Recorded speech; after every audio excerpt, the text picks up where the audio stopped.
Welcome back to the channel, guys. My name's Andy R and this is the Brotherhood of Men, a channel that is growing. As of making this video, there was over 200 subscribers, just over 200 subscribers. That means 200 men out there, and it predominantly is men, have seen something in the videos that I make and have gone, you know, this guy's starting to make sense. I want to be part of the Brotherhood. So they joined, and that's fantastic. You brothers out there who are my subscribers, you are the best. It's simple.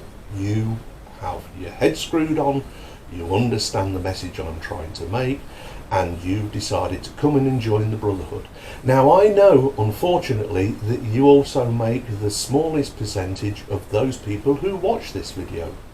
Over 75% of people watching this video are not subscribed. Why not? You can't be shy. Come on in, join the Brotherhood.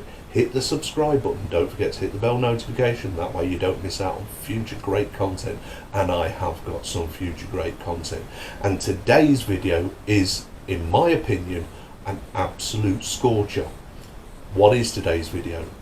It's that knotty old subject. Why do women go for the bad boys? Why do they fall in love with the bad guy, the thug, the ruffian, the ne'er-do-well, to use some old English? Well, like I say, it's a knotty subject. I'm going to go into it. I'm hopefully going to give you guys some insight, so watch the video through to the end, because there will be plenty of information in this video that you need to take on board. So I suggest you sit down, get yourself a nice beverage, relax and absorb. Here starts my TED talk. So, why do women go for the bad boys? Well, first of all, you have to understand the female mind and female mindset. Now, I'm not a psychologist, I'm not a psychiatrist, I'm not an anthropologist. All I am is a man who got 57 years to this point by living with different women, by being around women, of 3 sisters and a mother obviously, but being in several relationships, being in a relationship with, I'm in now, that's 23 years on and counting. I have a daughter, and you pick up knowledge as you go along. I've also been very observant, and I observe women, and I see women in all different classes. I've dealt with men who are billionaires, millionaires, CEOs of companies, and the women that they're married to or in relationships with or just hook up with, and you pick up a lot of information. And then I've got I like to think, an analytical mind. I'm able to sift through that information and come to some conclusions, and that's what I'm going to share with you today. So, without more further ado, because there's been enough ado, I'm getting on with it. First of all, the female mind. Remember, women run on estrogen. Estrogen is that chemical that runs their system, but women also run on emotions. They're far more emotional than men. They've tried for centuries to get we men to be more emotional, but we can't fight against our testosterone. We are more interested in things. Data and study have bore this out for many, many years. This is why men tend to go into the trades. They tend to go into engineering, chemistry, the STEM subjects, law, medicine. We tend to go into those because we're interested in things. We're interested in data, statistics, analytical things. Our natural mindset as men is order, whereas a woman's natural mindset is drama and chaos, because she's more plugged into her emotional side. So what has this got to do with the fact that she's attracted to bad boys? That comes down to a certain amount of programming and the female nature. Women are more interested in people. Because of the emotional side, they make emotional connections. This is why you see women who pick jobs in an egalitarian society where all of those barriers for doing any job that you want to do is taken away just because of your gender.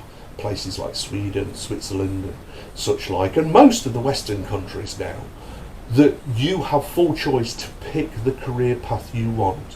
Why is it that men still predominantly go into the STEM subjects or into the trades to do things, to fix things, to make things, yet women tend to go more into the caring, the hospital, the emotional side of things, where you have to connect with somebody? This is why women become nurses and doctors in a far larger proportion or far larger percentage than men do. They also become carers. Massively, women are the ones taking on carers and then complain that caring's been left to them. No, they're the ones who chose to do that. They chose those careers because it involves people. Their emotional side needs an emotional connection. This is why we now see so many women thirsting after male attention, even if it's just on a TikTok or an OnlyFans or an Instagram or whatever. All of the time it's like my picture, like my picture, like my picture, please, please, please, please give me attention. And that's what it really is all about. It's their desire, it's their thirsty for male attention. They very rarely do the OnlyFans or the Instagram and that for women. They do it for the men to look at and then complain that men are staring at them. The double standards are just glaring, obvious and ridiculous. But going back to why women are attracted to bad boys. In my opinion, and that's what this is about, and you see if you think I'm making sense, it goes back to that first love. A woman, when she's younger, as in early teens, starts being attracted to boys, they tend to be attracted to the boy who is, by their nature, the guy who is going to be the leader of the pack, the top of the apex, that the quarterback if you're an American, the soccer star, the rugby star, the one who they think he is the best. Because without going back to the lizard brain of the part of the brain, instead of the rational part of the brain. And women aren't totally irrational. Notice I preface that with totally irrational. No, they're not. There aren't any absolutes. But the high proportion of the younger they are, the more that they're in tune with the animal side of their psyche. So the animal side of the psyche, just like in every mammalian species, is to pick the best breeding partner. So that'll be that top 1%. Women never really get out of this mindset throughout their life, but as they get older, and especially when they get nearer to the wall, they start using more of their rational mind and overriding the emotional mind to look for a more stable partner. This is why, as women get towards their wall period in their 30s and that, and are worried about getting into geriatric pregnancy, and they can literally hear the biological clock ticking so loud that they're surprised nobody else can hear it, that's when they start looking for the partner, the settle down mate, who is more stable than the bad boy, the Chad, the Tyrone, the ruffian, the thug. That's when they've done all of that in the youth. But it started early with that first love. So she'll have a crush. She's in love with someone. Maybe it's an unrequited love. This sets a pattern for later in life, especially if it's an unrequited love.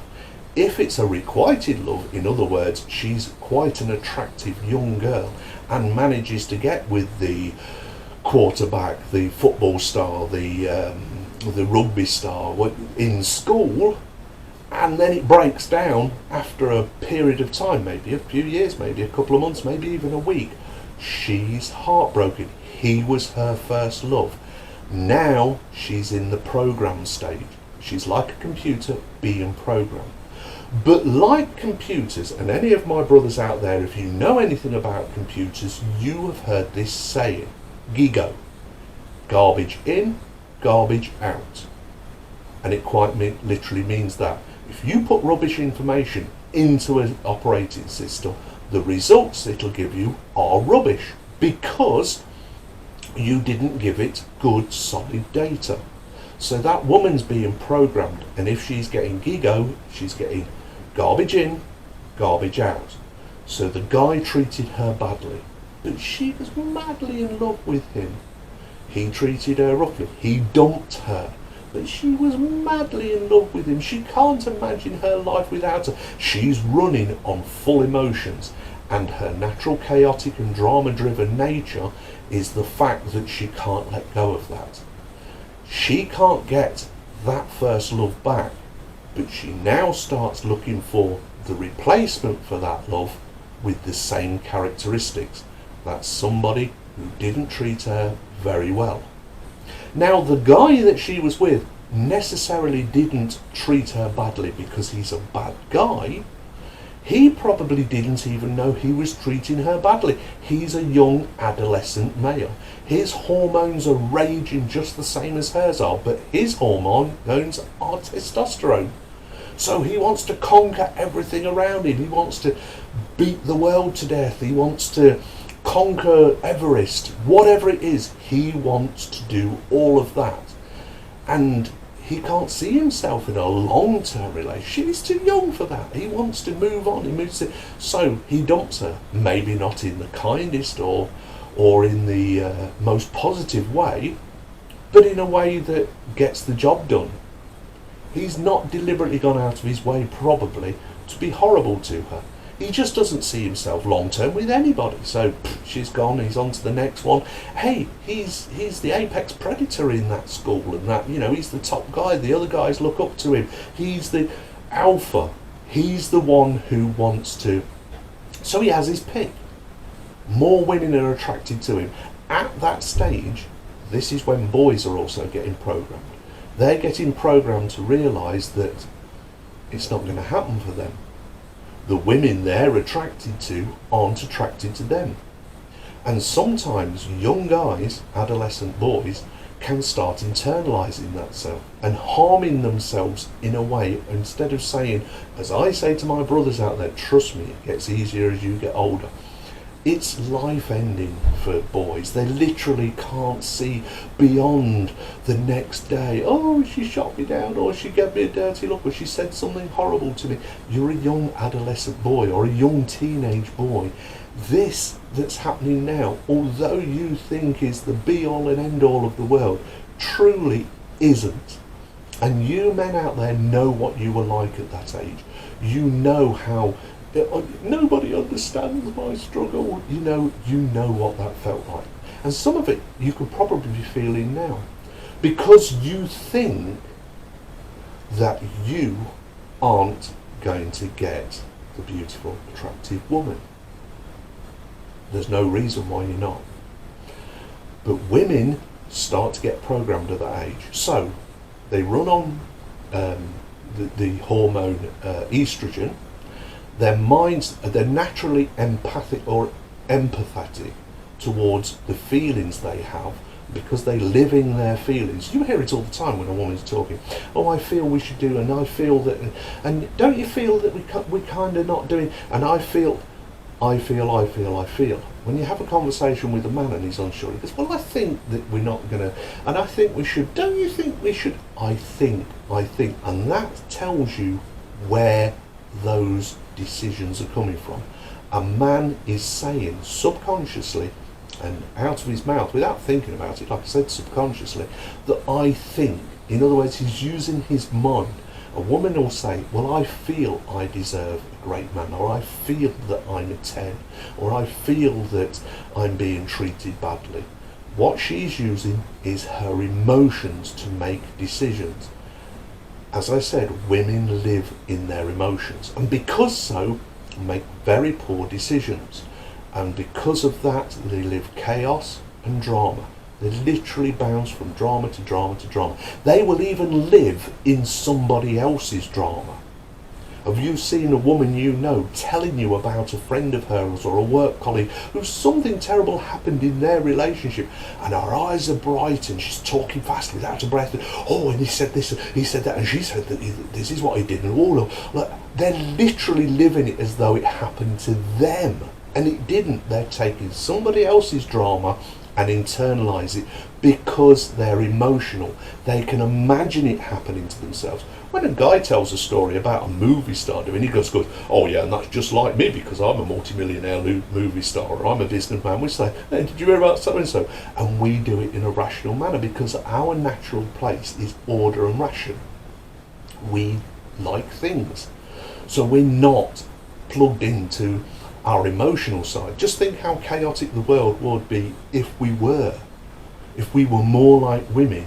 The world, the Western world would literally collapse. It needs the order of man, and it needs a little bit of the chaos of women, because we will stagnate without or a little bit of chaos. But women are starting to live more and more in their chaotic lives, and the outcomes are predictable chaos. So that first experience, now as she goes on in her early teens, later teens, into her 20s, trying to replicate that first love. She's constantly chasing after that first love. We men realise that first love was what it was, puppy love. That was never going to last. And that's probably what that young chap thought. No, this isn't going to last, this is just puppy love. And we move on. We're rational about it. Women aren't rational about these things. They are constantly chasing after that first love, and this is where the programming of their brains work. They constantly seek out the same type, not necessarily physically, but emotionally the same type. A guy who is unavailable to them. She's going to be the one to make him change his mind. She's going to be the one that be able to change him, to make him a better man, to overcome his bad boy ways. That's the way her mind works. So she can't even see the decent guy, the good man who would probably be the perfect fit for her. And if she does see him, she's parked him in the friend zone, because she's in a pattern of disaster, chaos, drama. And every time these relationships break down, all it does is re-emphasize that she needs the drama to exist. She needs the chaos to exist. Her emotions are be all and end all. She's at no point using her rational mind to say, I need to break this cycle. So she'll have ruined relationship after ruined relationship after ruined relationship, until she starts to hit something that she can't outrun and she can't negotiate with, which is her biological clock. This is ticking to her saying, if you don't settle now, pair bond now, and mate now, have children now, it will be too late. But so many women have followed this pattern that the men that they didn't even see or have parked in the friend zone have moved on with their lives. They were probably the perfect man for you, the perfect fit. In times gone by, women got married at a young age for a simple reason. It didn't allow them the time to have that chaos and that programming happening. They came from a stable marriage, from a man and a woman marrying, having children. They came from a stable home, majority, the high percentage was, in the 90%, and I'm only going back 100 and 150 years, and beyond that, of course. They were told to value themselves, that they were the prize. They're still told that now, but there is no prize anymore. They do not value themselves. You can see that in their actions and what they do. You can see that in their ruined relationships, that they didn't value themselves. So why would we men ever do that? All of this is coming down to why women choose the bad boy. Because that first experience, that first crush. Now, the unrequited one, where she's got a crush on the guy, but he's so far out of her league. He only goes with the cheerleader, he only goes with the stunning girl, and she's the only one who gets a chance with him. But I'm so in love with him, I'm pining away for him. How will my life carry on without him in it? Oh, I'm at night hugging the pillow, tripping away, thinking to myself, if only he was here. You see, she has used her empathetic side her emotional side to attach meaning to somebody who even doesn't even know she probably exists. Certainly doesn't know that she's interested in him. And therefore, this unrequited love, the only way she can get over this unrequited love is to seek out the same kind of guy and have a relationship with. And if she succeeds in that and he treats her poorly, the cycle goes on and on. The next relationship brings the baggage of the last one. Drama and chaos is brought in. Even if the guy doesn't necessarily want to treat her poorly, he probably doesn't put up with her nonsense, calls her out on it. That's more drama. It feeds the cycle and on it goes, constantly choosing bad partners until she comes up against something. And this is why it's called the wall. You hit it hard. It's something you can't outrun, you can't negotiate, and you can't not take responsibility for, something women truly avoid. And that is the fact your biological clock is ticking and there is an end date. And that's something that they can't outrun. So that's when the rational mind starts kicking in. I now need somebody who isn't a bad boy.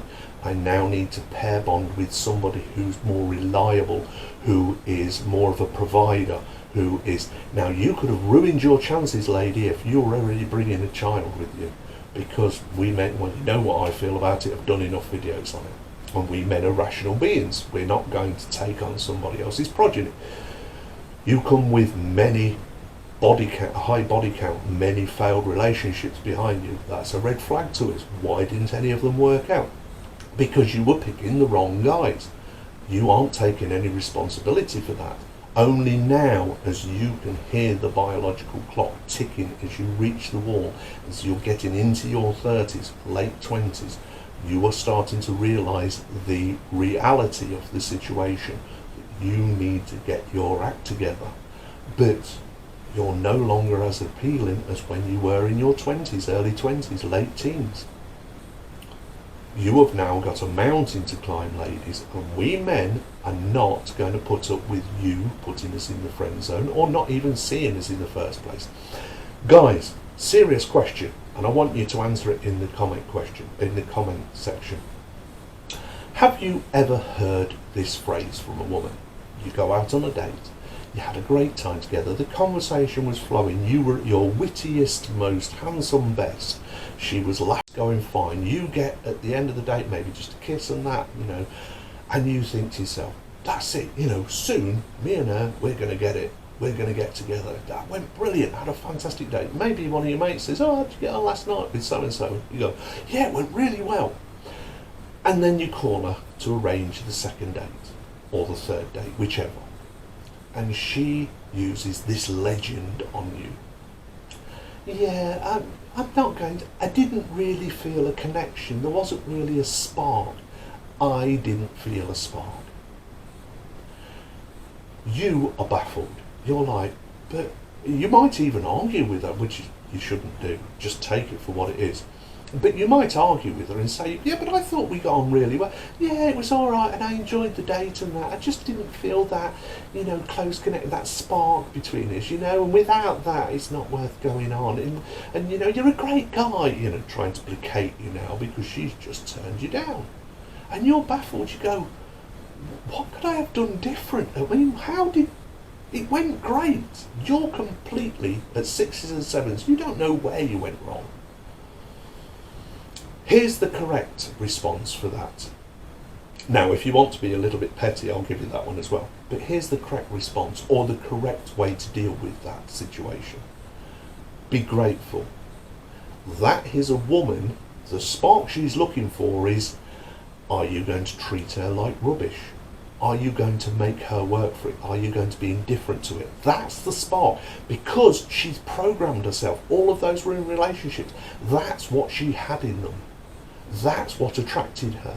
That was her chaos, her drama. You didn't bring any chaos and drama. And that was the spark. Because that's all she's been used to. And because that's all she's been used to, she's actually ruined herself for a really good guy, a really decent guy, an upstanding man. She's ruined herself for that. And she didn't see that spark because you weren't a ruinous man. You weren't a chaotic man. You weren't a man that was going to bring her more drama. That's the spark. That's what she's used to. She's not used to and cannot recognise a proper relationship, even if it comes up and smacks her backside. So your proper response would be, thank goodness I've just dodged a bullet. Because it might be years down the line before she cheats on you, or before she walks away. You might even have children together. You might even be daft enough to marry the woman, which you know my views on marriage. You might have been daft enough to do all of those because you see something that she never really committed to you like she did the Chad and that, because that was her programming. That was her emotional side. Now she's using her rational side. She can't even recognise a healthy relationship. Do you see, guys, when I say that I'm your brother Andy, and like a good brother, I try to bring you good information.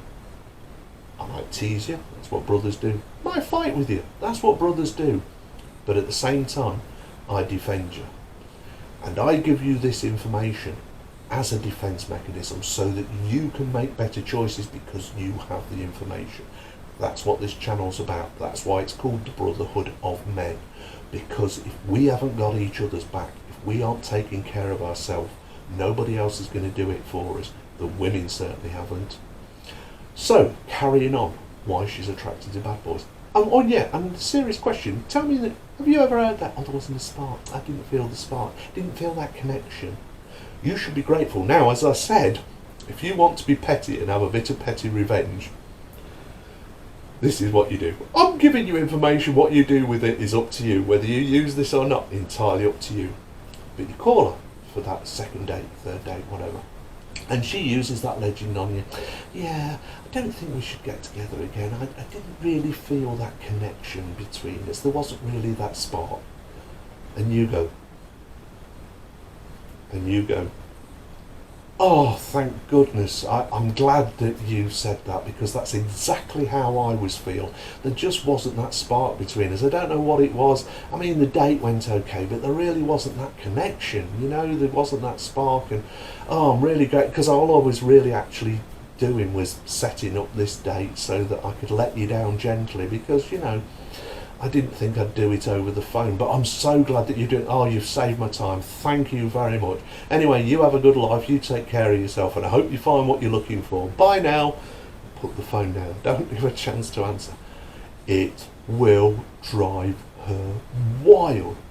What do you mean it wasn't a spark? I mean, I said there wasn't a spark, but how can he say that? I'm beautiful, I'm perfect, I'm a 10. Oh, all of a sudden, you're massively attracted to her. Because now the spike's there. Coochie tingle, flood on overload. She can't keep a pair of knickers dry.